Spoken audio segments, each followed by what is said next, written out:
Welcome back to the channel and welcome back to another UFC fight prediction video. In this video, I'll be predicting the full card of fights for UFC Fight Night, Lewis versus Nascimento. So without further ado, let's get to our first fight on the card. So in our first fight, we have in the women's flyweight division, we got JJ Aldrich versus Veronica Hardy. And how do I feel about this one right here? I'm going low confidence JJ Aldrich to beat Veronica Hardy. I feel like this is a tight matchup. I feel like Hardy definitely has momentum, even though they both were like on a 2-fight winning streak. Hardy, since she came back, she's been, she's on 1-2 dog spots. She's the favorite now, but yeah, I'm picking Aldrich to beat her. I feel like Hardy, what does Hardy do? I feel like she's kind of like a karate style. Her striking kind of like karate style in a way. A lot of side kicks, or maybe taekwondo, not karate. A lot of little stepping side kicks, spinning back kicks and stuff, and little blitzes and stuff. But I feel like Aldrich has fought better competition, and she really has only lost for the most part to either like creme de la creme strikers or just creme de la creme fighters that 25 and 15. So like we look at the people that she's fought, they have went on to have great success in there. So I feel like Hardy is looking good, but do I feel like she's in that upper echelon of this weight class? I don't really feel that. And I feel like Aldrich, statistically, I think she lands more, throws more, lands more, defends more. And you can see that in her fighting style. Like she's more clean and technical. I feel like Hardy's kind of like more fluttery with her offense. And I feel like Aldrich can, grab it for like a counts off of both of them. And I feel like Aldrich will have the better takedown offense. So maybe with the better takedown offense, she could get some takedowns and defend the takedowns of Hardy. Then on the feet, just be cleaner, more accurate, and more efficient on the feet and beat Hardy in the decision. By the way, I see this is a very close decision, so that's why it's low confidence, because it's not like either of them have like that oomph in their punches or oomph in their kicks, oomph in their knees to really sway the judges, or to need that one punch to drop their opponent and change the course of the fight, or again win a round off something big like that. Like, so I gonna see it is a pretty even, striking even on the scores, but I feel like Aldrich is going to just be a little bit more efficient, and also experience that fight in the upper echelon at this, at this particular weight class more so than Hardy is going to be the edge for her. So in this one, I got JJ Aldrich via decision. Now to our next one, we have in the welterweight division, we got Jared Gooden versus Kevin Jousset. And how do I feel about this one right here? I'm going average confidence Kevin Jousset to beat Jared Gooden, and this is in the welterweight division. But yeah, Kevin Jousset, average confidence. I think Jared Gooden, he's a solid fighter. I think he has why am I imagine myself jabbing? I'm shadow boxing, beatboxing. But yeah, when I look at Jared Gooden, he's a solid fighter. He got good power, but he has good power, but it's inconsistent. Technique could be a lot sharper, a lot cleaner. Good performance in his last fight. But to get to the point of this prediction right here, I feel like Jared Gooden, I feel like Kevin Jousset is the better overall fighter, and that's why I'm picking him. I feel like he's the cleaner, smoother fighter, more technical fighter, and I think that's what Gooden struggles against. He could deal with maybe a slower guy or a less technical guy, and he could be able to catch them and put them to sleep, or he likes guys that he can hit. But Jousset has good movement. I think he's a faster, sharper, better footwork, more technical guy, and I think that's what Gooden has historically struggled against, especially in his UFC career. And I think Jousset can implement that similar game plan and bring similar strengths and similar skill set. And I think she would beat him. I'm not going to go high or nothing. I feel like he had a good performance in the last fight. And I think Jousset still has a lot to prove. But I feel like just based on what I'm saying from both of them, I feel like Jousset does have everything he needs to beat Gooden. Got concerns about his defense. Don't really know where his chin's at as far as how durable it is or how good it is or how bad it is. But I think he has enough to be able to beat Gooden to a decision. I think he mixes in the grappling as well. I'm not going to say he'll have such great success with it, but I think just by mixing in there, I think he'll eventually be able to have success. Like, we'll mix it in behind the striking. He'll be able to have success in there. Maybe not no great success, but enough to, give Gooden something else to think about. Combine that with footwork, combine that with his volume, and I think he beats Gooden to a decision here. So in this one, I got Kevin Jousset via decision. Now to our next one. We have in the flyweight division, we got Jake Hadley versus Charles Johnson. And how do I feel about this one right here? I'm going low confidence Charles Johnson to beat Jake Hadley. I think this is a very tight matchup, low confidence yet again. Yeah, I'm just going to kind of get to the point almost, but then I'm going to kind of jump back from the point. But yeah, I feel like this fight came down to wrestling, or my prediction ultimately came down to wrestling. I think it was leading Hadley by youth and feeling like he had some design destiny to at least be I don't know, like a flyweight Bisbink of the modern era or something. So like, he gotta win type thing, but still gonna be low confidence. But now, like, I feel like the X factor is both these guys have had issues with wrestling or getting grappled up. Both Hadley losses, he got grappled up. Like, he got controlled, taken down, controlled. Probably like 3 of, or whatever case, like 2 or 3 or 2/3 or whatever case of his losses in the UFC for Johnson have been wrestled up. So I feel that's a big factor here. And there's another factor where I feel like statistically, and this from what I say, I feel like Charles Johnson is the more clean, more technical striker between the two guys. Also, the more accomplished guy outside of the UFC. That's another big factor. More experience, more accomplished outside the UFC. But yeah, it comes down to wrestling. And Hadley in the UFC, not contender series, but in the UFC, he has no takedowns scored yet. And when you combine the contender series, he has 1 takedown scored. So despite him having 2 submissions, he only has 1 official takedown. When you combine contender series with his UFC, he only has 1 takedown. That was in the contender series. 1 takedown throughout his whole tenure, as far as like 4 or 5 fights, underneath the UFC umbrella. So whereas Johnson probably has about like 5 of them. I think his last fight he had 2. So both of them have gotten taken down far more than they have gotten taken down. I think Johnson got taken down like 11 times against Durden. I think he maybe got like 1 or 2 takedowns in that fight, but himself. But yeah, both of them are definitely negative as far as their taken down ratio. They're both negative in that sense. But I feel like Johnson has the better offensive wrestling, and UK guys typically aren't the best at wrestling in general. So I feel like Johnson has the better wrestling. I feel like Hadley should have the better submission grappling, but I feel like Johnson is the more technical striker. And I think he'll be able to win that positional battle. And I think he's also, despite him not being this more submission savvy guy, I think he's better at defending submissions and he's better at positions on the ground as far as like, not put himself in position to be finished or, avoiding danger and how to, be locked in when you're in bad situations to be able to survive the situation and come out on top. I think he's very good at that. And I think, I think he's a cleaner striker, better offensive wrestler. Hadley's not very good on offensive wrestling, at least from not what we've seen so far. And I think Johnson should be able to outstrike him. I think he should be able to mix the takedowns in and edge Hadley in a very close fight. So in this one, I got Charles Johnson via decision. Now to our next fight we have in the welterweight division, we got Trey Waters versus Billy Goff. And how do I feel about this one right here is I'm going low confidence Trey Waters to beat Billy Goff. So you got 2 guys that got some decent perspective on them. Like they both could be, have high ceilings, but we have to see. Still a lot for both these guys to do, to prove, because they could be looking at this. And then after this fight, one of these guys could just turn into a can. Matter of fact, even the guy who wins this fight could turn into a can. Like, it's still a lot for them to prove. It's still so early in their careers. They both look like 2 or 1. Well, I think Goff is 1 fight into the UFC, not continuously, but 1 fight into the UFC. He's coming out win. And Trey Waters is like 1-1 in the UFC. So, or what was it? I think he lost on the contender series. So I think he's 1-0 in the UFC too.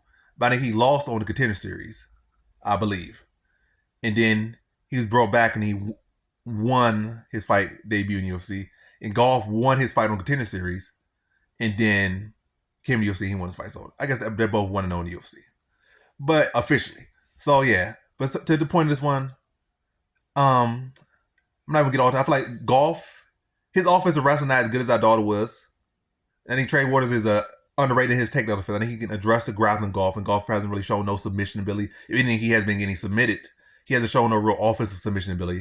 I'm not saying he doesn't have it, but he hasn't really shown it too much or to be too respected just yet. Maybe in this fight he can show it, but for what I've said, I'm not respecting his offensive submission game.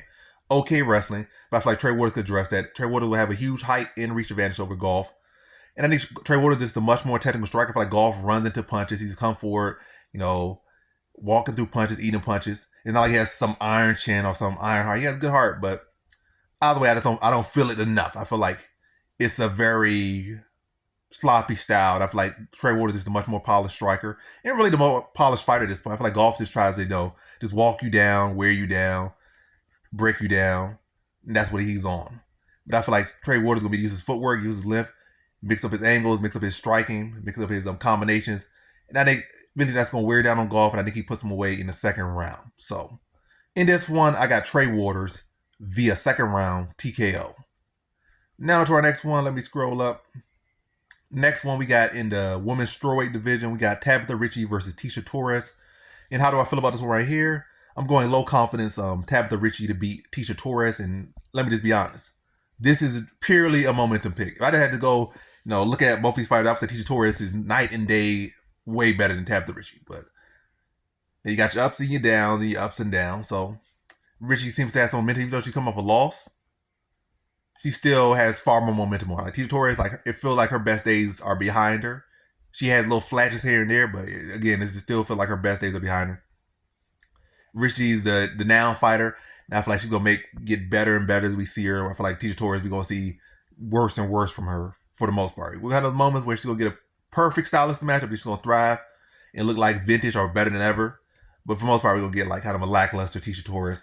And I feel like that, and that lackluster, I feel like Tabitha Ricci's gonna be the edge of decision, probably not really being able to get the best takedowns or the best entries, but maybe being able to wall and stall, stomp some toes, throw some uppercuts to the body, throw some knees to the body, and just try to corral Tecia Torres so she can't be explosive and loose and use angles and just, be out there on her toes, bouncing around and hitting blitz, make a fight very tight, and just try to corral her and weigh on her and keep her busy, keep her tight, keep her close. And it's not like that's even a safe space for Tecia Torres because she does got some good throws as well. But I think Ricci can deal with that and maybe be able to roll with the throw and maybe to get the position there. I think she has going to have that more dog in her right now. That fire in her. Where I feel like Tecia Torres just hasn't really had it, to be honest. Like I feel like it's not there as much anymore, and it's like that fire is continuing to get put out more and more. And I feel like that's going to aid Ricci in able to edge a decision, close decision, but Ricci's is going to win it more. I feel in this one, and that's going to lead to her getting the victory. So in this one, I got Tabitha Ricci via decision. Now to our next one, we have in the lightweight division, we got Terrence McKinney versus Esteban Ribovics. And how do I feel about this one right here? Lightweight division. I'm going low confidence Terrence McKinney to beat Esteban Ribovics. It's Terrence McKinney. Like beyond the first round, it seems like he can't win. First round, he's a monster. Beyond the first round, he's a victim. But I'm not too high on Esteban Ribovics. I don't see nothing particularly special about him. He's another one-dimensional fighter. Obviously all these guys are trained in all these arts. McKinney's trained in all these arts. Ribovics trained in all these arts. He's not a legit one-dimensional artist, but as far as relatively speaking, he's a one-dimensional artist. And I feel like McKinney could beat him on the feet. I feel like McKinney could beat him on the ground, especially in the first round. And I feel like McKinney will be able to gain his respect on feet pretty early. I'm not saying go out and just walk him down and just touch him with the very first shot, but I feel like he's going to be able to fill him out a little bit, maybe throw some combinations, even if not landed clean. Ribovics probably feeling through his guard and be able to land a couple of things that split the guard and touch Ribovics a little bit. Then when Ribovics starts respecting or shelling up a little bit, I think McKinney's going to be a level change, scoop him up, put him on the ground. Then look to like land some combinations and force Ribovics to probably try to, not cautionary, but like reactionary, maybe turn to his back to try to block a shot or avoid some damage coming down. And I think McKinney's going to be like sinking the hooks, start to flat him out, start to ground and pound him, and And I think around like the 2 minute, 3 minute mark, I think he'll be able to sink in the rear naked choke and get Ribovics out in the second round. Not second round, first round. I want to say second round. I'm talking about 2 minutes, 3 minute mark in the first round. Not the second round, in the first round. That's McKinney's round. And I think he gets Ribovics out of there. I'm not super impressed with anything Ribovics has done. I think he's a solid fighter, but by no means is he anything special, even if he wins this fight, I feel. But we'll see. But in this one, I think Terrence McKinney I don't see him being anything particularly special than a lot of guys that McKinney has beat. So in this one, I got Terrence McKinney via first round submission. Now to our next one, we have in the lightweight division, we got Chase Hooper versus Vyacheslav Borschev. And how do I feel about this one right here? I'm going low confidence Chase Hooper to beat Vyacheslav Borschev. And very tight matchup. I would want Hooper's striking to be better. I would want his chin to be better. I want his durability to be better. His toughness to be better. Offensive wrestling to be better. But I feel like Borschev, when I look at his losses, they have really mostly been getting grappled up. It's been striking in there. It's been well-rounded guys that struck with him, could hold their own with him on the feet and also mix it up, which Chase Hooper is not, the full package like that. But I think Chase Hooper has a higher ceiling, and I think he'll be able to make adjustments to come in better, where I feel like Vyacheslav Borschev, I feel like his takedown defense has been improving a little bit, but I feel like his striking, he already come in there, so high on his striking, with people high on the striking, and he's high on the striking, so I feel like his striking really has improved. If anything, I feel like his striking has started to decline a little bit. A little bit. Not a lot, but I'm not saying, this guy, now he's fighting like he's 40. I'm saying, just a little bit. Just a little bit. Decline a little bit. Just an insy-pincy. and his takedown defense has improved about this much. But anyway, I'm gonna go with this measurements. But yeah, I think Chase Hooper is gonna be able to surprise him a little bit on the feet. Not nothing crazy, but just enough to get his attention, just enough to get his respect. That Chase Hooper is gonna be able to mix in the takedowns. I think it's probably be a little bit hard early on, but I think he's gonna start to be crafty, find crafty ways to get him to the ground. Multiple times if needed. It's not all gonna have to be wrestling takedown like a double leg, single leg. He might be able to go for a takedown or single or something to be able to ride it up, then get the back control, and then start to climb his way up. Borschev, maybe even kick off the cage a little bit just to get it to a scramble situation. But either way, I feel like he's gonna be able to create crafty ways to create grappling situations. Then eventually, I think he's gonna wear down Borschev over the course of the fight. Maybe again, he's gonna have to walk through the fire, but he's gonna have to do that to get it done. And I think he does it. And I think he gets it done. Probably like a wear down effect, like a lot of work through the first round to get there. But once he gets there, I think he's gonna start to do good work on Borschev, wear on Borschev. Then the second round, walk through that fire again, but get it easier, rinse, repeat, start to wear down Borschev, and then find that submission probably late into that second round, more like a rear naked choke. But anyway, second round submission is where I'm leaning for Hooper, bending more around the fighter, and finding crafty ways to get it to the ground, create grab situations, wear down Borschev, then tap him out second round. So in this one, I got Chase Hooper via second round submission. Yeah. Now to our next one, we have in the heavyweight division, we got Waldo Cortez Acosta versus Robles Despaigne. And how do I feel about this one right here? Is I'm going low confidence Robles Despaigne to beat Waldo Cortez Acosta. Robles definitely has a lot to prove. I feel like I would want to see him go 15 minutes and see if he can do that well. Waldo Cortez Acosta, we have seen him go 15 minutes multiple times. But ultimately, my prediction is coming down to you got a mediocre boxer, guy that was a mediocre, literally bottom of the bottom boxer in Waldo Cortez Acosta versus Robles Despaigne, who was, creme de la creme. Creme de la creme. In what is it called, Taekwondo. Was he the best ever or the best? No, but was he like a consistent top ranker? Yes, he was.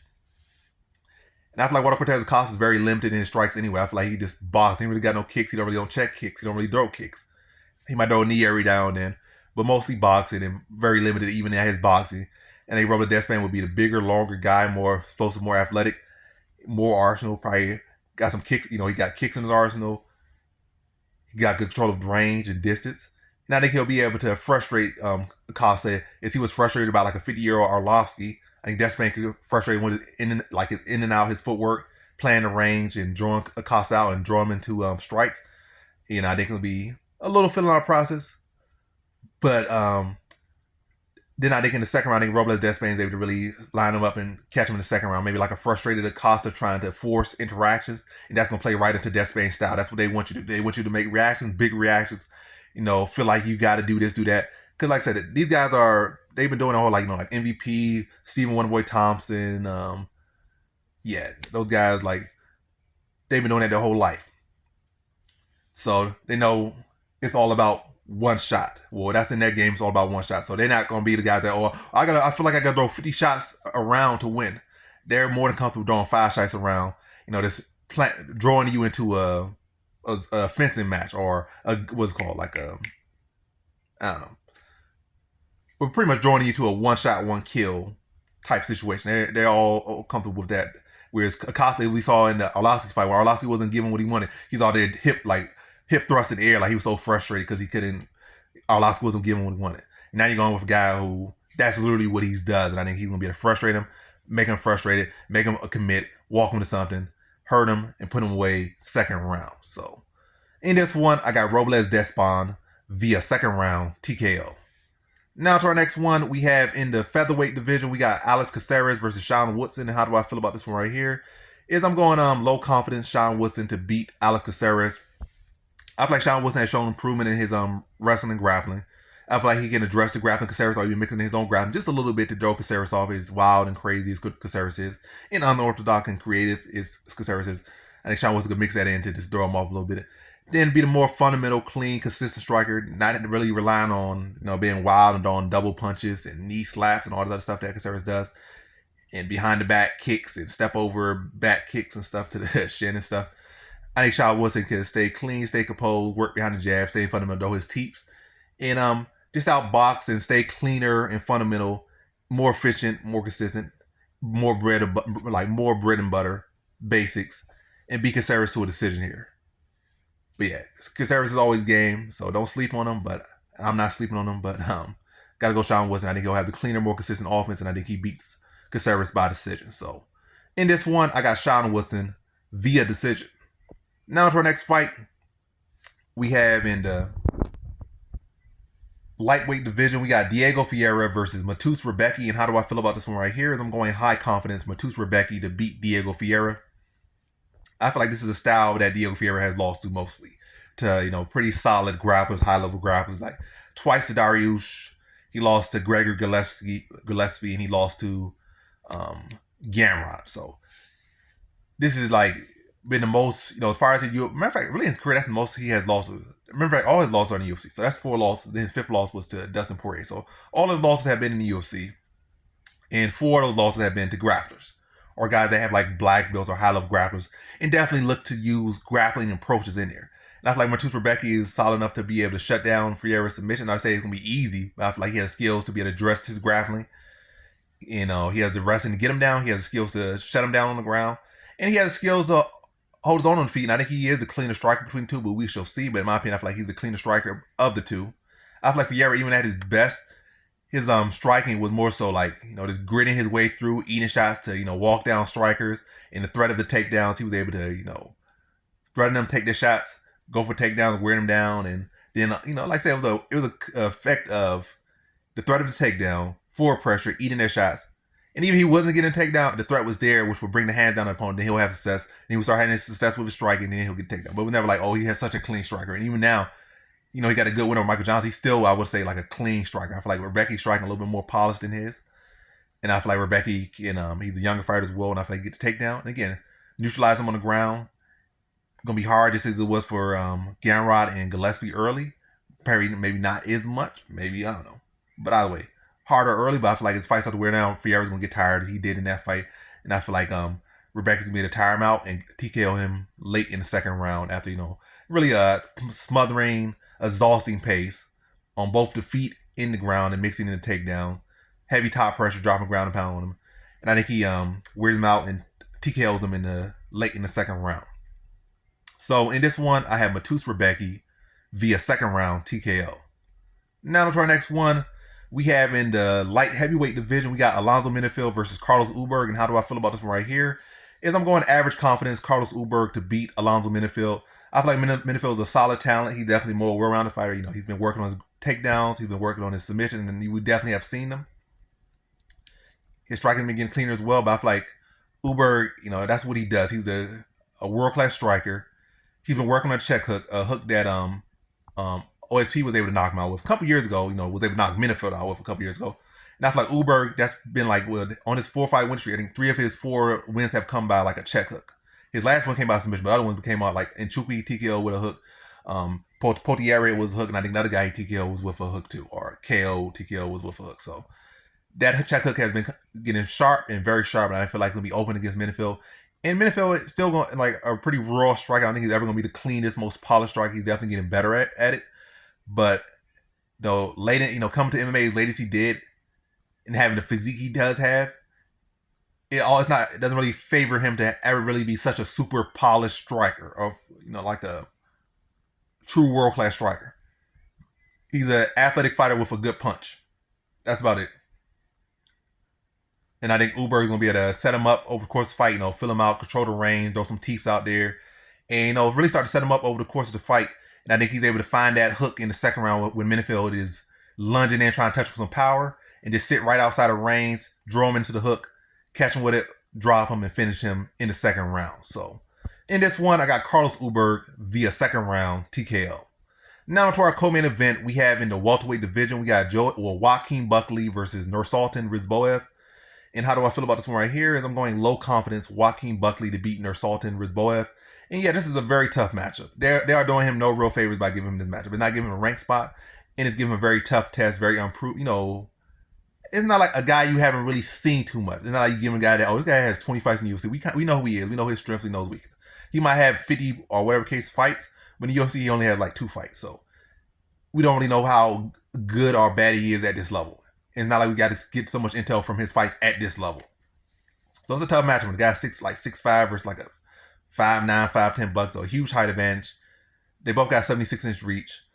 But I think Joaquin Buckley's gonna be able to make the adjustments. I feel like Ruziboev has shown issues in grappling. And I feel like they're he did this, he did that.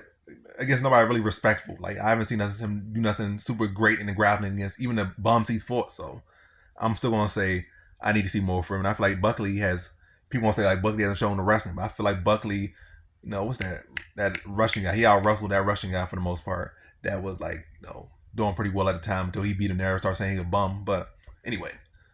And I feel like Ruziboev is as good a wrestler as that guy. I'm forgetting the name, but yeah. Doriev. He embarrassed Doriev everywhere. Wrestling, striking. The guy was talking that trash, he got embarrassed. So, but anyway, as far as I feel this one's gonna go, not too much on the pass. I feel like Buckley's gonna be able to, mix up the angles, come with combinations, and mixing the takedowns as well. And not just look to strike, just look to wrestle. And he doesn't have I'm not saying he has to go out there and wrestle him for 15 minutes. He's not going to do that, and most people can't do that. Most people aren't Marab. Matter of fact, there's only one Marab, and there's some people that could do that.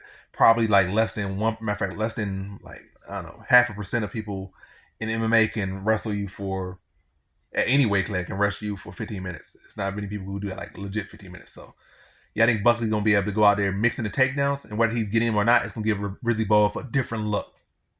And I think he's going to be to hurt Ruziboev at times. Like when Ruziboev is so caught on the wrestling, caught on striking, he's gonna be able to explode and catch him with that stuff. Like he's gonna mix up the ranges, mix up the speeds, mix up the attacks, with his striking, with his hooks, with his overhands, and not just be a safe, and even throw some kicks as well. Like just be very crafty, be very active, be on his feet just like he has been in these fights.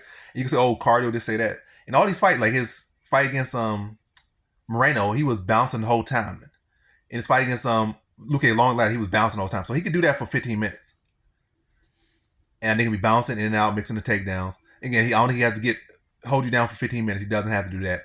He could keep striking close and then mix the takedowns. And if he starts finding success or at least getting his respect, then he can start to get respect on the feet as well. Or whether he get respect one way, if he gets respect on the wrestling, now the striking over. He gets respect on the striking, the takedowns over. I think he's going to mix it up better than Ruziboev. And I think actually the size, his size or his lack of size, lack of height is going to help in that fact because he's such a short guy or in this fight particularly. Not in general, but in this fight, going in 6'5", 5'9" versus guy. Going in there as a 5'9", 5'10" guy versus a guy who's like 6'5", 6'4". So when he's already exploding, he's already at your hip. And Ruziboev fights very tall. I don't think he's going to come out in Jousset style and try to fight squatty. He's going to come out and fight very long. And that's going to allow Buckley to be a level chain. I don't think he had no real maiden stepping knees or flying knees. And Buckley be able to blast through his hip, put him on his butt, and again, mix it up. And I think he edges a very close decision on Ruziboev. I think Ruziboev will be game, but I think Buckley will come in, not so eager to give up that spot he just earned. I think he's not going to give this guy Ruziboev no easy thing. He's going to show him a lesson, and I think he beats him by decision. So in this one, I got Joaquin Buckley via decision. Now to our main event, we have in the heavyweight division, we got Derek Lewis versus Rodrigo Nascimento. And how do I feel about this one right here? Is I'm going average confidence Derek Lewis to beat Rodrigo Nascimento. I think Nascimento is very dangerous. He only got one loss, and that was to Chris Dawkins, who Derek Lewis knocked out in the first round. So he got knocked out in the first round by Dawkins. Derek Lewis knocked Dawkins out in the first round. So MMA Math, he gonna knock you out in the first round. But that's not where I'm going. I feel like Rodrigo Nascimento, I feel like his offensive takedowns aren't the best. I don't really trust his condition too much. His jiu-jitsu is okay. And like I said, two guys, I feel like Derek Lewis could deal with his wrestling or his offensive takedowns. I feel like Derek Lewis could deal with his grappling. Nothing that he hasn't seen before better. Feet, Nascimento, I feel like he doesn't have the best chin. His striking offense is not the most consistent. It's not the most polished. So really, his striking not really that polished. He's a heavyweight guy, decent size to him, okay technique. But the fact that he's heavyweight and it's not really so much about technique when everyone can knock the lights out. That makes his striking okay enough. But yeah. I feel like Derek Lewis could be able to addresses his grappling. And he has a sturdier chin. He has the heavier hands. He's the better striker. And I think he's able to find the chin of Nascimento and put him out in the first round. And another thing, when you look at Derek Lewis, like his losses, he had lost to a couple grapplers. For the most part, real solid ones. He lost to Daniel Cormier, all-time great. So you can't really even factor that too much. The Spivak one, that was a little bit questionable. And then Almeida, who we saw was able to wrestle Curtis Blades. So really like 2 or 3 aren't too bad, and 2 or 3 aren't too bad. And the Spivak one, that's one that's concerning me. But outside that, the majority of the time he has done well against grapplers, and I think he'd do well here. And I think he knocks Nascimento out in the first round. So in this one, I got Derek Lewis via first round TKO. And that concludes my fight predictions for the full card of fights for UFC Fight Night, Lewis versus Nascimento. And as always, thanks for watching.